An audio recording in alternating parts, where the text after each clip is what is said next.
Hello friends, welcome to my channel. Friends, आज हम लोग होम साइंस का सीरीज़ देखेंगे। विटामिन्स वगैरह जल से क्वेश्चन कुछ लिए हैं। विटामिन ए की कमी से कौन सा रोग होता है? रतौंधी। रतौंधी को इंग्लिश में क्या कहते हैं? Night blindness. रिकेट्स लिखा हुआ है। रिकेट्स क्या है? विटामिन डी की कमी से कौन सा रोग होता है? रिकेट्स होता है। बेरी विटामिन B1 की कमी से होता है। एनीमिया क्या है? रक्त अल्पता, जिसको हिंदी में कहते हैं लौह तत्व की कमी से होता है, यानी आयरन की कमी से क्या होता है? एनीमिया होता है। रिकेट्स किसकी कमी से होता है? यहाँ पे क्या है? कैल्शियम दिया है। Vitamin A, vitamin C, vitamin E, तो क्या है? कैल्शियम की कमी से होता है। कैल्शियम, विटामिन डी और फास्फोरस तीनों क्या है? बेस्ट फ्रेंड होते हैं। अगर कैल्शियम ऑप्शन में ना होता, विटामिन डी होता तो ये सही हो जाता। अगर विटामिन डी भी ना होता तो क्या होता? फास्फोरस हो जाता। विटामिन ए की कमी से क्या होगा? रतौंधी। विटामिन सी की कमी से स्कर्वी। विटामिन ई की कमी से क्या होगा? बांझपन या स्टेरिलिटी रोग होता है। लौह तत्व की कमी से कौन सा रोग होता है? लौह तत्व की कमी से टिटैनी, एनीमिया, मेरास्मस, क्वाशियोरकर, तो क्या होगा? एनीमिया नामक रोग लौह तत्व की कमी से होता है। टिटैनी क्या होता है? इसमें विटामिन डी की डिफिशियंसी होती है, तब टिटैनी नामक रोग होता है। हड्डियों से आवाज़ आती है, नॉक नहीं होता है। मेरास्मस किसकी कमी से होता है? प्रोटीन प्लस ऊर्जा की कमी से होता है। और क्वाशियोरकर किसकी कमी से होता है? केवल प्रोटीन की कमी से होता है। पोटेशियम परमैंगनेट किसका रासायनिक नाम है? लाल दवा, पीला दवा, काला दवा, कल नहीं काला दवा। ऐसे कंफ्यूज करने के लिए दिया गया ऑप्शन केवल क्या होगा? लाल दवा को पोटेशियम परमैंगनेट कहते हैं। इसका प्रयोग कहाँ होता है?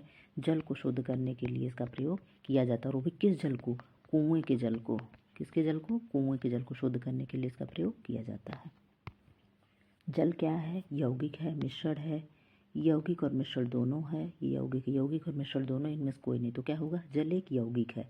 किसका किसका यौगिक है? हाइड्रोजन। क्या है जल का सूत्र? H2O। तो हाइड्रोजन के कितने अणु हो गए? हाइड्रोजन के 2 अणु हो गए और ऑक्सीजन के 1 अणु हो गए। तो इसका मिलकर के क्या हुआ? H2O का संगठन हुआ। और वही जल एक क्या है? यौगिक है। जल कितने प्रकार के होते हैं? जल 2 प्रकार के होते हैं। एक सॉफ्ट जल होता है, एक हार्ड जल होता है। मृदु जल होता है, कठोर जल होता है। जल का सूत्र क्या है? H2O है। छोटे छोटे क्वेश्चन लेकिन बहुत महत्वपूर्ण है। मनुष्य के शरीर में कितना प्रतिशत जल होता है? तो 70, 80, 95, 60, तो कितना होगा? 70। अगर 70 से 75 देगा तो भी सही होगा। और भाग में पूछे कितना प्रतिशत, कितना भाग होता है, तो 3/4 भाग हमारे शरीर का जल होता है, यानी वाटर होता है। जल में कितने प्रकार की अशुद्धियाँ होती हैं? तो जल में 2 प्रकार की अशुद्धियाँ होती हैं। पहला क्या है? घुलित अशुद्धि होती है। और दूसरा क्या है? तैरने वाली अशुद्धि। तो घुलित अशुद्धि कौन होती है? घुलित अशुद्धियाँ जैसे उसमें गैसें होती हैं, ये हो गई। और जो तैरने वाली हो गई तो घास फूस, पत्ता, कीचड़, ये सारी चीज़ें क्या हैं? तैरने वाली अशुद्धियाँ हो गई। अशुद्ध जल से फैलने वाले रोगों के नाम बताइए। हैजा, अतिसार, टाइफाइड, ये सभी क्या है? ये सारे रोग इससे से होते हैं। हैजा यानी कॉलरा, अतिसार, टाइफाइड यानी मोतीझरा। जल का और जल के बारे में और कुछ आप लोग को बता दें। जल क्या है? जल की परिभाषा होती है कि जल क्या है? पारदर्शक होता है, यानी ट्रांसपेरेंट होता है। और क्या होता है? जल टेस्टलेस होता है। और क्या होता है?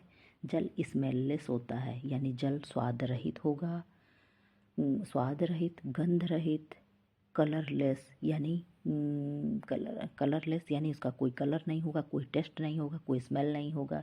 ये जल की एक बहुत बड़ी विशेषता होती है। फ्रेंड्स, ऐसे वीडियो पाने के लिए चैनल को लाइक करें, शेयर करें एंड सब्सक्राइब करें।